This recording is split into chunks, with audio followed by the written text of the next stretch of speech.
My parents banned me from Christmas because they were ashamed of me, so I made sure they regretted it. Christmas had always been my favorite time of year. Family, gifts, laughter, all of it felt magical. Until one year, my parents decided I wasn't welcome. "We think it's best if you don't come this year," my mom said over the phone. I was confused. "Why?" She hesitated, then sighed. "We're ashamed of you." Ashamed? Of me? Then she dropped the bombshell. "Your legs are an embarrassment. We don't want to make the guests uncomfortable." I was stunned, hurt, furious. But if they thought they could shut me out like I didn't exist, they were about to learn a painful lesson.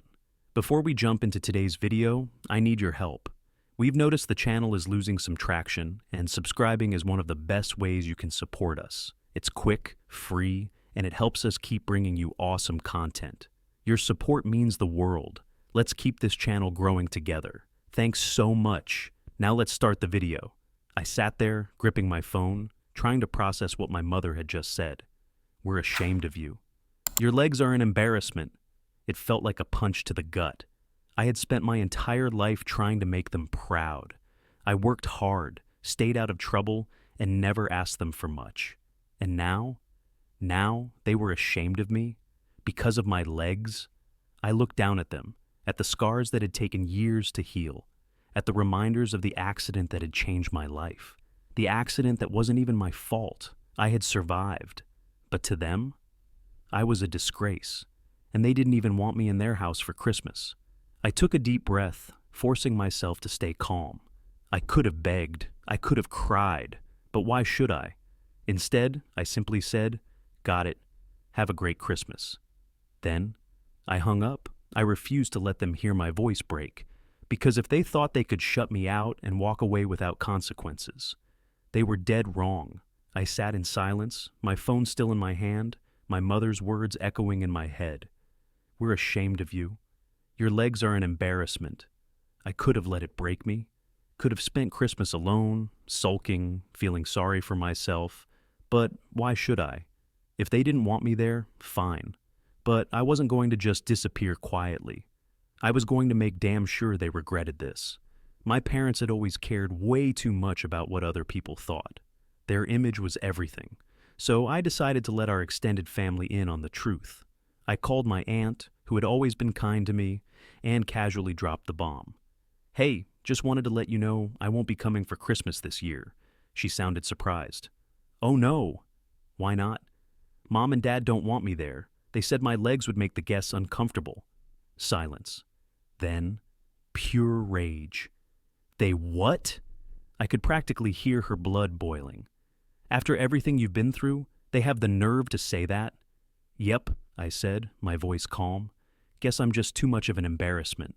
She was furious. And she wasn't the only one. Within an hour, the news had spread. My cousins, my uncles, my grandparents, everyone knew. And guess what?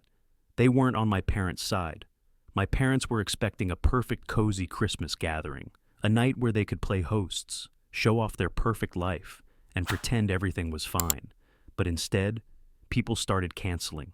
First, my aunt, then my grandparents, then my cousins. One by one, everyone started backing out. And by Christmas Eve, my parents were left with a near-empty house, no grand dinner, no fancy party, just the weight of their own cruelty. And the best part? They had no one to blame but themselves.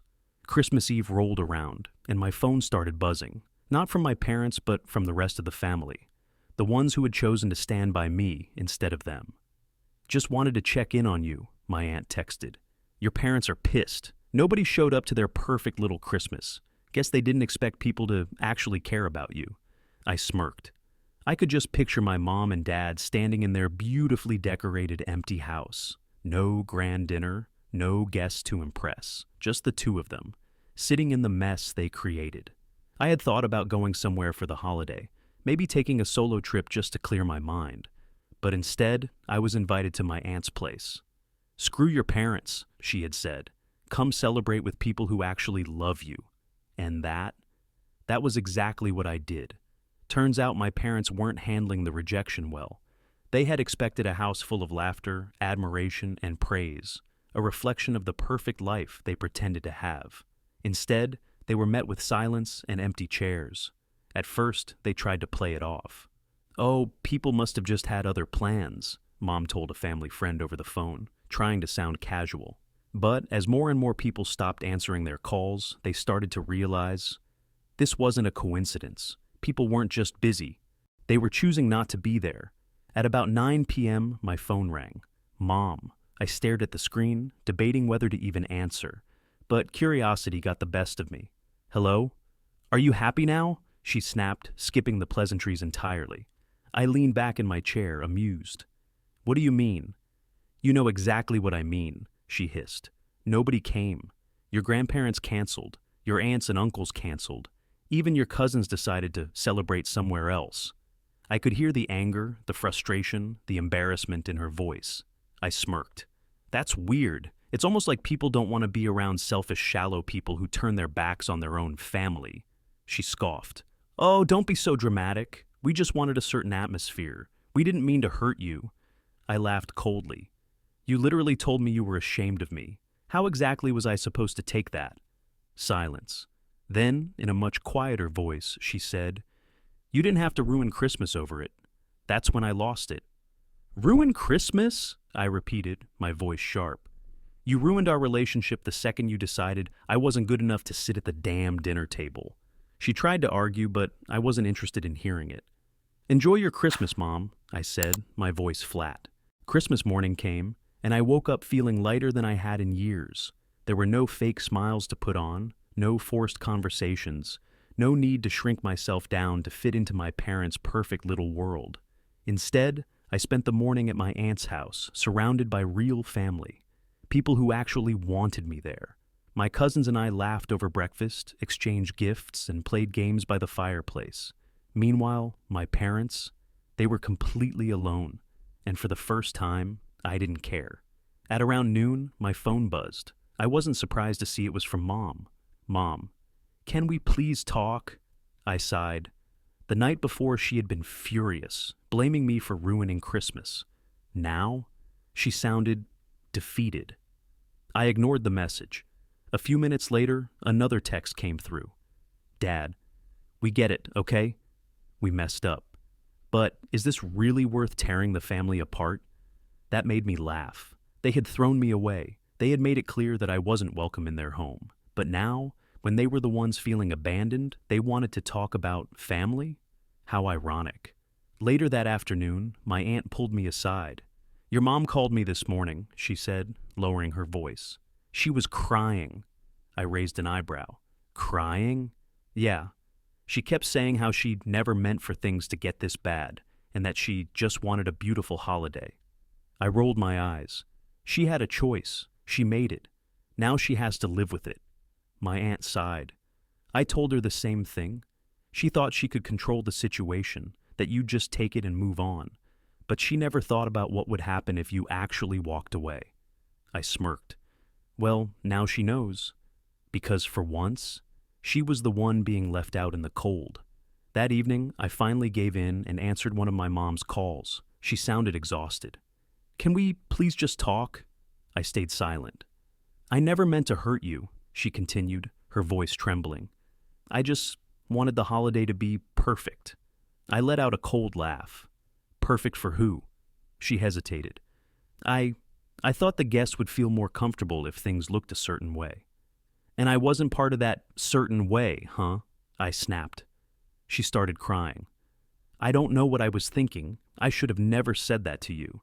"No, you shouldn't have," I agreed. "But you did, and now you have to live with it." She sniffled.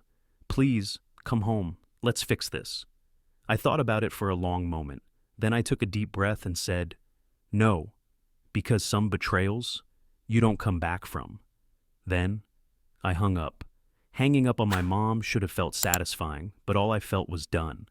I had spent years trying to be the perfect child, trying to fit into the mold my parents wanted, trying to earn their love.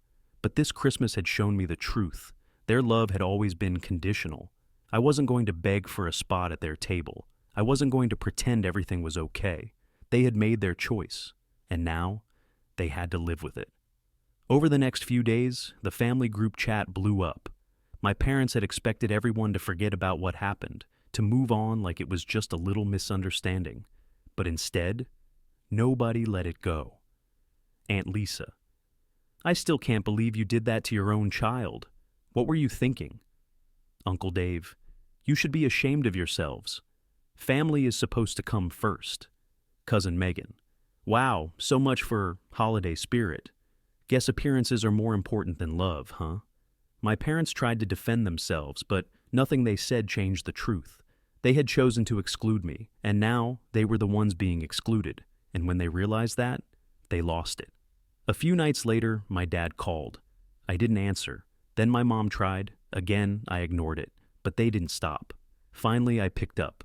"What do you want?" I asked, my voice cold. We just want to fix things," my dad said, his voice lacking its usual authority. "Fix things?" I repeated, laughing. "You mean fix the way people see you? Or actually fix the damage you caused?" Mom let out a shaky breath. "We miss you. We never meant for it to go this far." "Yeah, well, it did," I said flatly. "And now you're dealing with the consequences." Dad sighed heavily. "So what? You're just going to cut us out forever?" I hesitated. Was I? I had spent my entire life trying to be what they wanted. Maybe it was time to finally stop. "I don't know yet," I admitted. "But I do know one thing. I'm done chasing your approval." They were silent. For once, they had nothing to say. "I'll let you know if I ever feel like talking again," I added. "Until then, leave me alone." Then, I hung up. Because for once, I was choosing myself. After hanging up on my parents, I expected to feel guilty, but instead, I felt free. For the first time in my life, I wasn't chasing their approval. I wasn't twisting myself into something more acceptable. I wasn't begging for a place at their table. They had shut me out first. And now, they were the ones begging to be let back in. A few days later, my aunt called. "I just talked to your mom," she said, her voice laced with irritation. "Oh?" I asked, raising an eyebrow. "She's trying to get people to forgive and forget. Wants to act like nothing happened and go back to normal." I smirked. "Sounds about right." "Yeah, well, nobody's buying it. Your grandparents are disgusted with her. Your uncles are still pissed. Even her friends are questioning her." That last part made me pause. Her friends? "Yep," my aunt confirmed. Word got out. People she used to brag to about her perfect family are now hearing how she treated her own child. I shook my head, laughing. My parents had always cared about appearances. Now, their true colors were exposed for everyone to see, and there was no coming back from it. A few days later, another text popped up. "Mom, we've always loved you. We just made a mistake. Can we please move past this?" I stared at the message, shaking my head. They still didn't get it. This wasn't a simple mistake. This was a choice to shut me out, a choice to care more about their image than their own child. And now, they wanted to sweep it under the rug. Number? I wasn't falling for it. I typed a response. "A mistake is forgetting to send an invite. A mistake is miscommunication. What you did was deliberate, and now you're only sorry because you're facing the consequences. I don't trust you anymore." Then, I hit send. And for the first time in my life, I didn't care what they thought. After I sent that text, I expected more excuses, more guilt trips, more desperate attempts to pull me back in. But instead, silence. For the first time, my parents had nothing to say. And honestly, that told me everything I needed to know. They weren't actually sorry. They just didn't like that they had been caught and judged for it. If they truly regretted what they had done, they wouldn't have waited until their reputation was on the line to try and fix things. I had spent my whole life trying to please them. But now, I was done. I wasn't checking up on them. But the family gossip came to me anyway. Turns out, people weren't so quick to forgive and forget. Their friends distanced themselves. Extended family stopped inviting them to events. Even their neighbors had heard about what they did. "They're embarrassed," my aunt told me over the phone. "They thought they could just move on, but people aren't letting them forget." I smirked. Good. Because for once, they were the ones being excluded. They had cared so much about looking perfect, about controlling the image of our family, and now That image was ruined. A few months passed, and life was great without them. I had fully moved on, surrounded myself with people who actually cared about me. Then, one night, my phone lit up with another text from Mom. Mom, I miss you. Can we please talk? I stared at the screen for a long moment. She had finally dropped the excuses, finally stopped trying to defend herself, but it was too late. I wasn't the same person who had begged for their approval. I wasn't waiting for their acceptance anymore. I had built a life without them, and I was happier than ever. So I did the only thing that felt right. I deleted the message, because some relationships aren't worth saving. After deleting my mom's message, I felt something I hadn't expected. Peace. No guilt, no second thoughts, no urge to explain myself. Just the quiet realization that I was finally free. For years, I had been bending over backward to earn their approval. I had made excuses for them, convinced myself that if I just tried harder, they'd love me the way I needed them to. But the truth, they had shown me exactly who they were, and I had finally stopped pretending otherwise. Over the next few months, I kept hearing updates about my parents, even though I wasn't asking for them.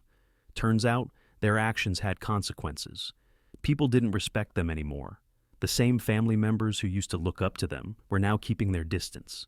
Their friends, the ones they were so desperate to impress, saw them differently now. They thought they could just move past it, my cousin told me.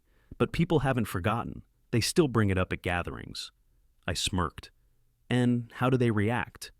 Oh, they get defensive. But it's too late. Everyone knows who they really are now. That was better than any revenge I could have planned.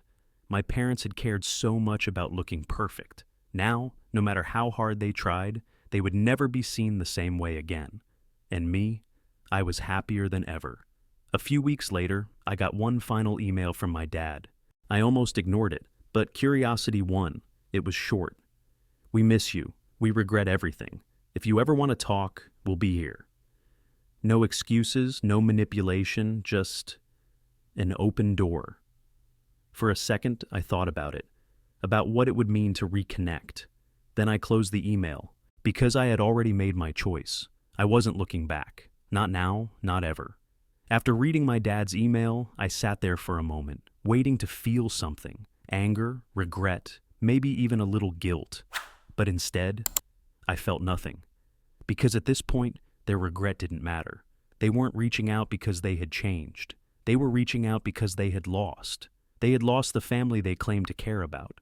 They had lost the respect of the people around them. And most importantly, they had lost me, and I wasn't coming back. Cutting them out had been the best decision I had ever made. Without their constant criticism, manipulation, and conditional love, I had finally started living for myself. I surrounded myself with people who valued me for who I was, people who actually showed up for me. For the first time, I was truly happy. And my parents, they were still trying to fix their image.